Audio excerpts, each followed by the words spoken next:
in the trenches with Dave Lapham, presented by First Star Logistics. The Cincinnati Bengals winners 31-14 over their rival Cleveland Browns. Dave Lapham was on the call on the First Star Logistics Bengals radio network. And Lap, anytime you can win, especially against an AFC North rival, you'll take it, especially against the Browns.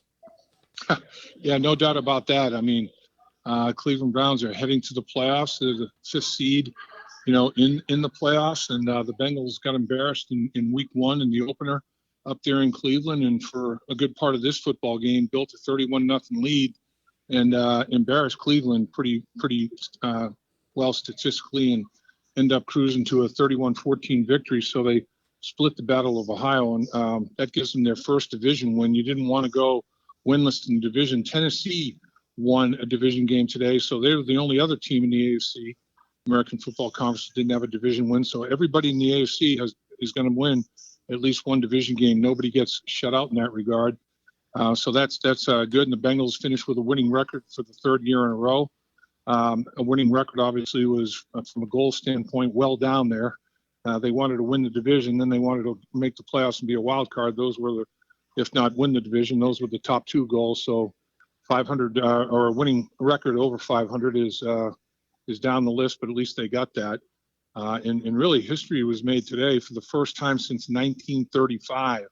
You have a division that had every single member in that division finish with a winning record. I mean, it's crazy. Back in 1935, you had the NFC, the National Football League West, and they had teams that everybody finished with a winning record. And the Cleveland Browns the Detroit Lions won that division. They won the NFL title that year.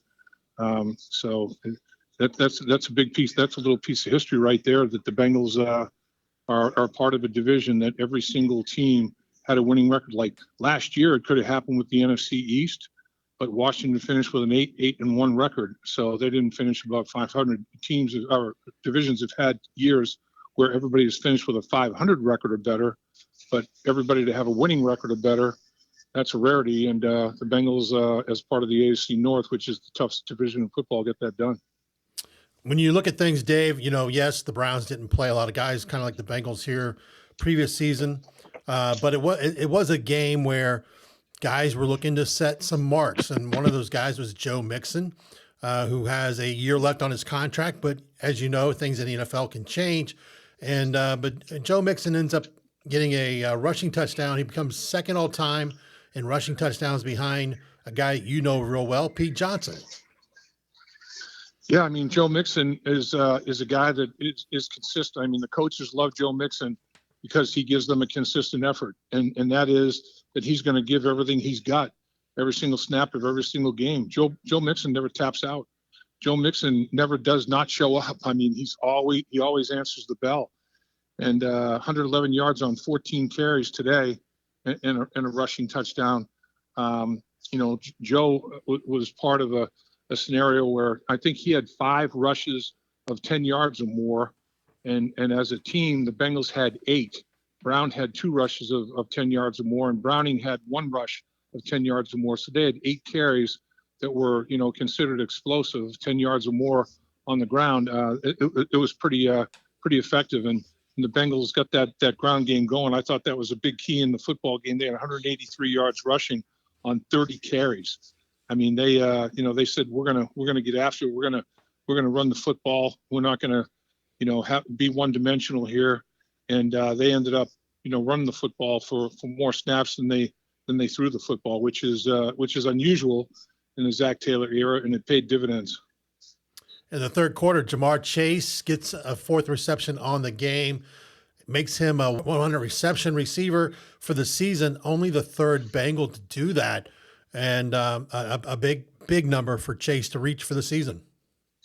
It really is. I mean, the other 2 are T.J. Hurshmanzada with 112, and Carl Pickens, had 100, and now Jamar Chase has 100. That's a huge number. I mean, this guy's a unicorn.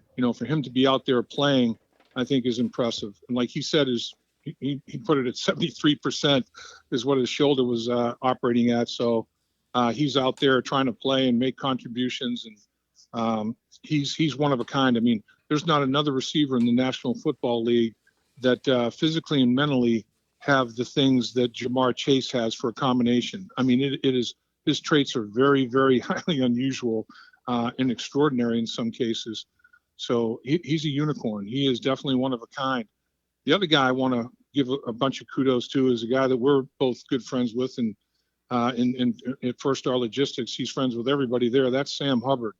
I mean, Sam Hubbard, I asked him after the game in the locker room, I said, Sam, how many games were you messing with that high ankle sprain? 7 weeks. High ankle sprain, tibia and fibula pull apart. And you got the soft tissue damage in there. I said, when you having surgery, Tuesday or Wednesday? Wednesday. Having surgery Wednesday. He played on an ankle for 7 weeks that needs surgery. And it's going to have a surgery immediately as soon as they can schedule it here, get it scheduled after the season. I always had a healthy dose, a high dose of respect for Sam Hubbard and his toughness. It's just moved it off the charts. I mean, I know what that's like to try to play through those type of injuries and to do it for 7 weeks. Man, dude's got a pain tolerance. He's got a dedication to the game, to his team, to his performance. I mean, Sam Hubbard is a unique, special dude as well. Yeah, it was good to see him get a sack today. And that brings me to Trey Hendrickson got a half sack with B.J. Hill. I think that was the only one on the day for him, and he may come up short. But man, what a Bengals career Trey Hendrickson is putting together. Yeah, he's a force. I mean, you get a guy, 17 and a half sacks in 17 games, and didn't get a full sack. So that string of 7 straight games with at least a full sack has ended. But he did show up. I mean, he was on the board with a half a sack. So that's the thing about him. It's not a situation where he has a fish, a guy who shouldn't be in the league, and he gets 5 or 6 sacks off the guy. He just gets his sack and a half, his 2 sacks every single week. I mean, his consistency of performance is something that people should strive to be. It's off the charts. It really is. That guy is all out every single play. He's going to try to get the best of you, and he's going to do it within the rules. No cheap shots, nothing. Nothing but respect for the way Trey Hendrickson plays the game. We're talking with Dave Lapham in the trenches, presented by First Star Logistics.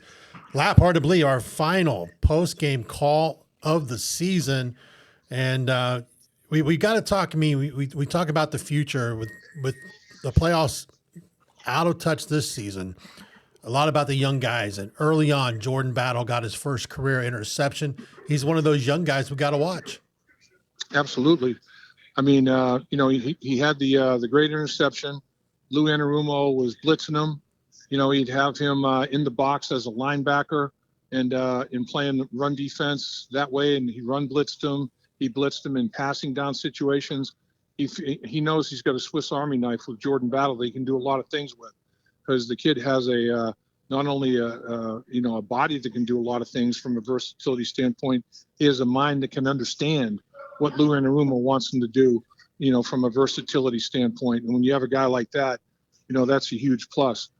He's part of a position group, though, that I'd love to see what they're going to be like next year, because honestly, they struggled during the course of the season with recognition and communication. It was too quiet back there, and the trickle down linebackers didn't have the season they normally had because the communication was too late or not at all, and guys were on different pages. And I mean, this defensive football team gave up 79 plays of 20 yards or more coming into this football game in 16 weeks. That's one short of 5 per game. You can't live in the National Football League doing that. Now, today it was a lot better, but now with an off season to reflect and to understand more and in a higher level of what they're being asked to do and how they're being asked to do it, and an off season to study more, to get your body even bigger and stronger and faster and all that. I'm very, very anxious to see their development from year 1 to year 2, because I remember how it was for me as a year 1 to year 2 player, and talking to other players that have played in the National Football League for a big period of time. Year 1 to year 2 is when you can make your biggest jump. And collectively, that group on the back end makes their biggest jump, they can all run, man. They can all run like a deer. But, running like a deer prevents, you can have recovery speed and prevent a big play from being a touchdown. But if you don't have it down mentally, they're going to be big plays against you. It doesn't matter how fast you run if you're in the wrong spot. So I'm excited about what this football team is going to be like next year on the back end and in general. And let's face it, Dave, when Joe Burrow has remained healthy, they've gone to the AFC Championship and they've gone to the Super Bowl. When he hasn't remained healthy, they haven't sniffed it. So you got to keep Joe Burrow healthy. You can't, hopefully have a season where the football gods say a key contributor is not going to miss an extended period of games, like Jamar Chase, missed 5 games last year and missed some this year. Hopefully all the significant contributors to the football team stay healthy and intact together, because this football team can be elite, but it has to stay healthy. Another one of those young guys on the offensive side, Andrei Iosivas, 5 catches, 36 yards reception, 2 touchdowns today. A chance for him to really kind of step forward and show what he's got, because a lot of question marks about the future of some guys, Tyler Boyd being one of those guys, may have played his last game as a Bengal. Iosivas, is a guy that has a lot of tools, still putting it together. Yeah, Iosivas, he did a good job of, extending plays when he needed to and getting on the same page as Jake Browning. And, Iosivas, 5 catches, 2 of them touchdowns. 40% of his catches in this football game were for scores. That'll work. That dog will hunt. And plus, he's a big contributor as a gunner in other spots on Darren Simmons' special teams. So this rookie class, all 8 draft guys in this rookie class, everybody had a role, be it special teams or be it offense or defense. And by the end of the season, everybody had expanded their roles. So Iosivas being somebody that, they want to take a good long look at, because let's face it, the big 3 has been intact for a while.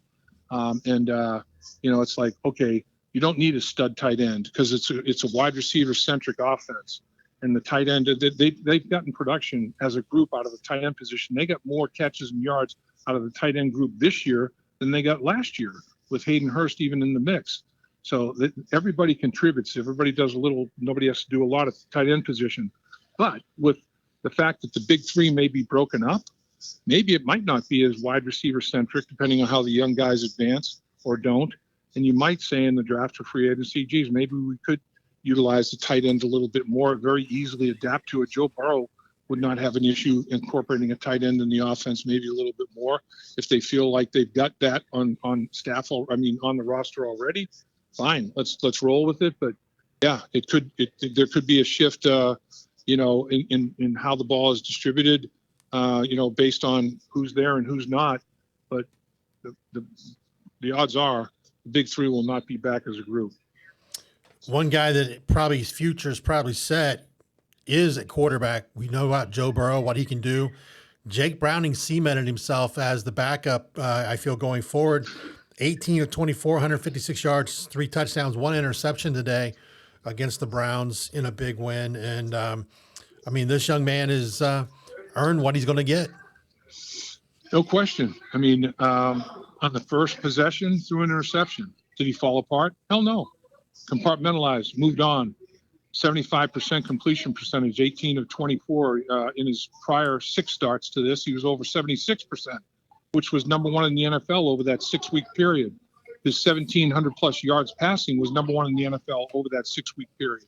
He had only 156 today, so I don't know how all the numbers will add up and spew out. But this guy, he not only played, he played at a very high level. He ends up throwing 3 touchdown passes after suffering that interception. Quarterback rating 113.9. Quarterback rating for the 7 games of just under 100.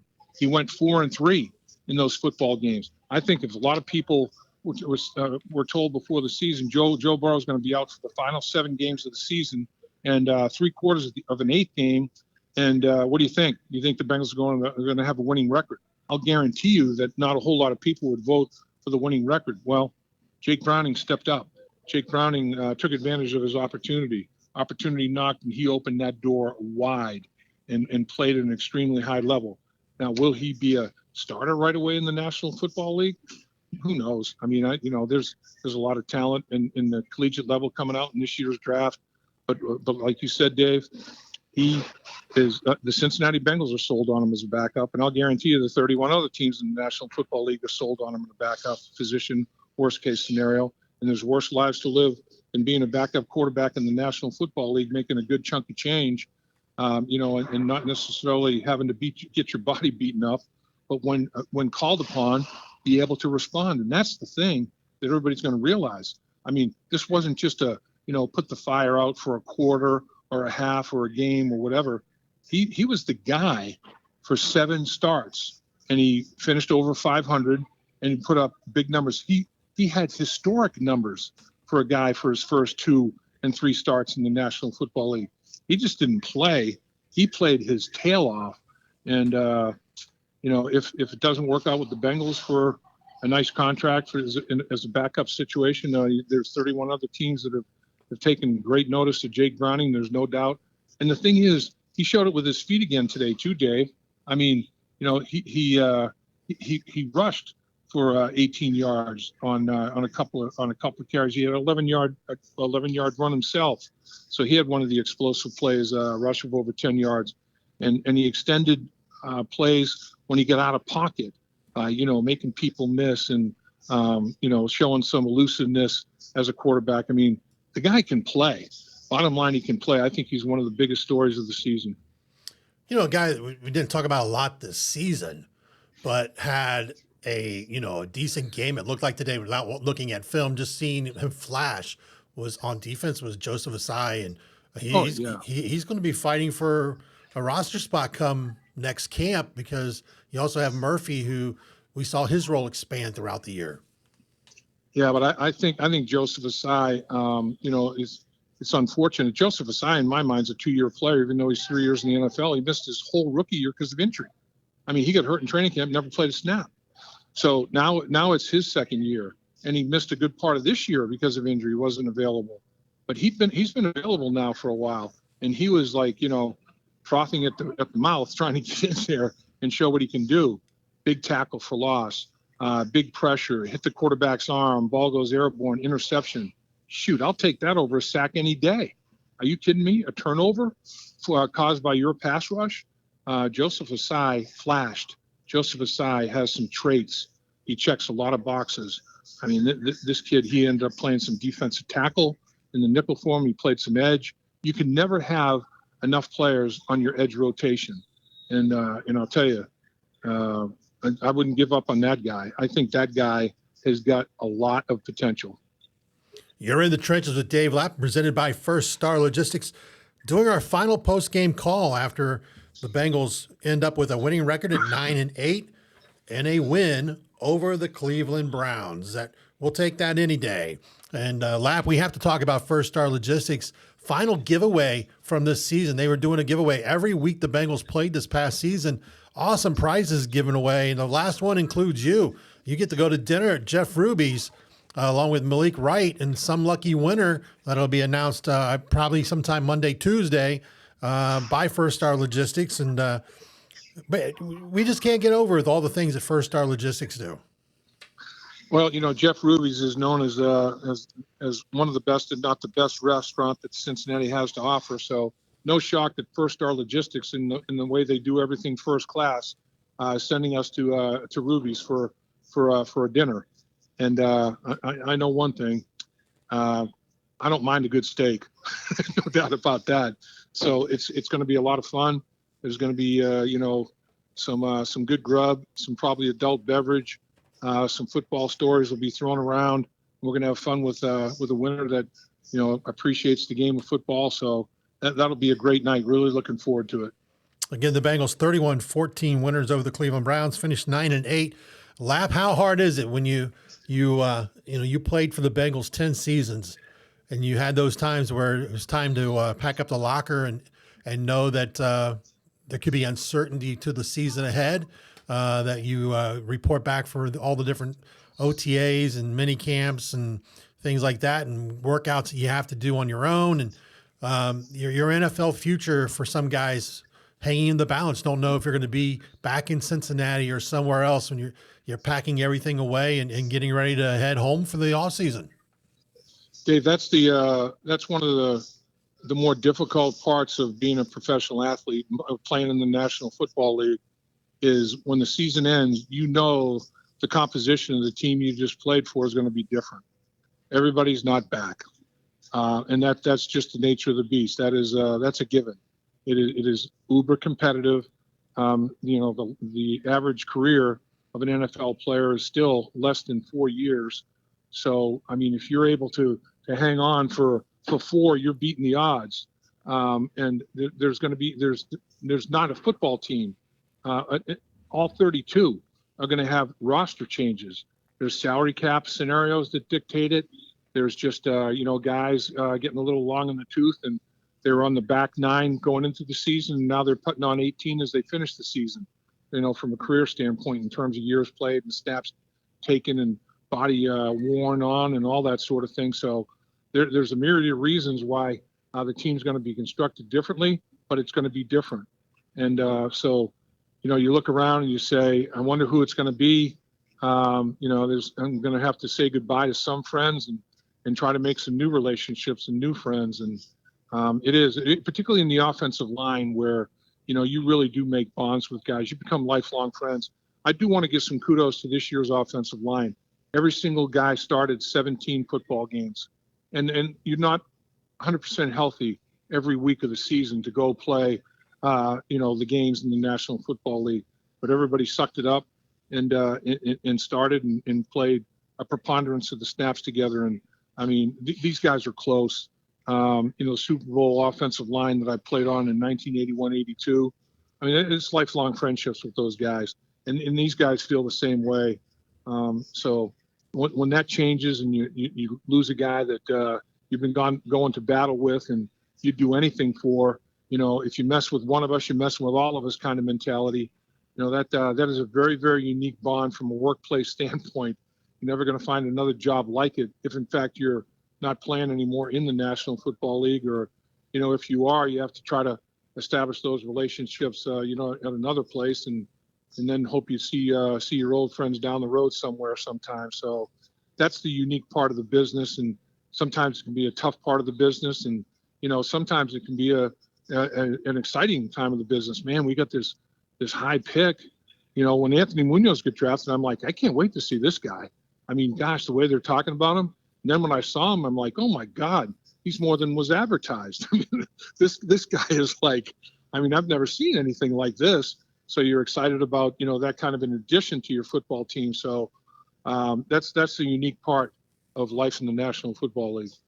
Well, the NFL season may be over for the Cincinnati Bengals, but it's not for In the Trenches with Dave Lapham, presented by First Star Logistics. We got a lot of stuff. We want to say a lot of thank yous to Lap because, players, coaches have taken time throughout the season to give it to us and come on In the Trenches with you. And we can't thank them enough for doing that. But we got a lot of stuff that'll be coming up. The second annual First Star Logistics Draft Party. We were told that's 100% a go. Just this week. And so we look forward to seeing everybody out live at that as well. But, man, it's hard to believe we're early January and we're not going to be talking about the Bengals playing in the postseason. But I'm sure you have a lot of people you want to thank, Lap. Yeah, there's no doubt. And first and foremost, want to thank the coordinators, offensive coordinator Brian Callahan, defensive coordinator Lou Anarumo. Every time we asked them to be part of In the Trenches, they were gracious enough to do it and give of their time. And a lot of times it's difficult because they're in the throes of, putting together a game plan and they still find time to catch up with us and to communicate with our people that want to hear what they've got to say, in the trenches. So can't thank those guys enough. My goal is to have all 3 of those guys and then both of ththose guys and Darren Simmons to do a State of the Union here real quickly next week in the trenches, get all 3 of the coordinators on to talk about, the season just ended and in the future that's rapidly approaching. And then obviously we've got a bunch of players that have joined us through the course of the season, current and former coaches, scouts, broadcast people, the Sims family, Dad Phil and son Chris. Boomer Esiason, Chris Collinsworth. I mean, the list goes on and on and on. I start naming too many names. I know I'm gonna leave names out. I mean, Solomon Wilcots, Lewis Breeden. It's just the list. The list is very, very lengthy and very, very impressive, and feel extremely fortunate to be able to sit down and talk football with guys that had such an impact on the game of football. So looking forward to doing it again, Dave, and you do a tremendous job putting it all together and getting it out there to people, and nobody works harder at their craft than Dave Berk, and just outstanding what you do to spruce it up, spice it up with video, with everything that you do, it's a joy. It's a joy to be part of, and I don't take it for granted, and I really look forward to doing it. Well, thank you for the kind words, Lap. I enjoy being with you every week in the trenches, and it's hard to believe over 3 million views on YouTube since we started this little project, and another million in audio downloads in that course of that time. And we encourage everybody, if you haven't already, check it out. Make sure you subscribe, follow, like, and also look at the other content being put out by the First Star Media Group with the Malik Wrights and the Joe Goodberries. And we look forward to having, like we said, the draft party it was a blast last year when First Star Logistics did that. I can't wait for the next one because we know it's going to be bigger and better. And it's going to be hard to top that one, but that's what First Star Logistics does all the time with everything they do. And we can't thank them enough for allowing us to do In the Trenches with Dave Lapham. And Lap, I'm going to let you close it out because, again, if you haven't had a chance, there's still a little bit of time left for the giveaway. First Star Logistics final giveaway of this season. Take part in that. Maybe you be the winner and you'll be having dinner with Dave Lapham and Malik Wright at Jeff Ruby's restaurant. And but Lap, I'm going to let you say the final words of the final post-game call of In the Trenches with Dave Lapham for the Bengals 2023 season.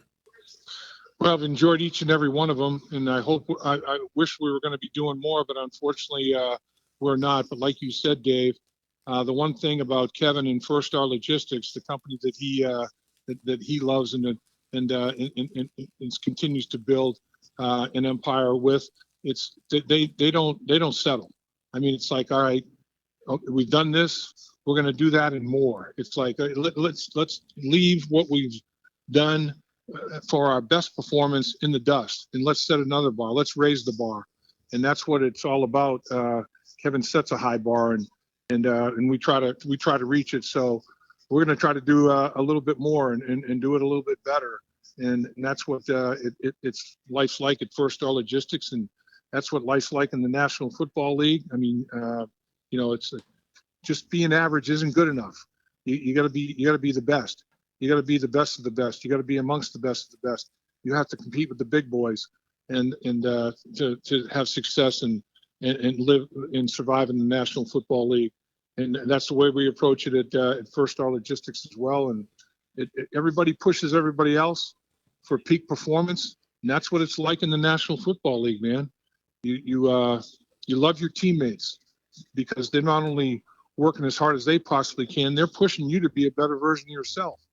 And that's what First Star Logistics is all about as well. So I can see a lot of analogies between what the Bengals are trying to get done on a week-to-week basis in the National Football League and what we're trying to get done with First Star Logistics, Dave. The Cincinnati Bengals 31-14 winners over the Cleveland Browns to finish 9-8 on the season. No playoffs, but you can be finding more In the Trenches with Dave Lapham on First Star Media Group and on Dave Lapham In the Trenches, presented by First Star Logistics. For Dave Lapham, this has been Dave Berk. Thank you for being with us. We look forward to seeing you in the trenches next week. Dave Lapham here, and every day I am grateful for my experience to have played professional football. As a player, I realized self-motivation, leadership, and appreciating your teammates are key. At First Star Logistics, you can use those same attributes to create the life you want for you and your family. Build your future by working hard like I did. You'll see results both on and off the field. Call First Star Logistics today and be part of our winning team. Opportunity knocking.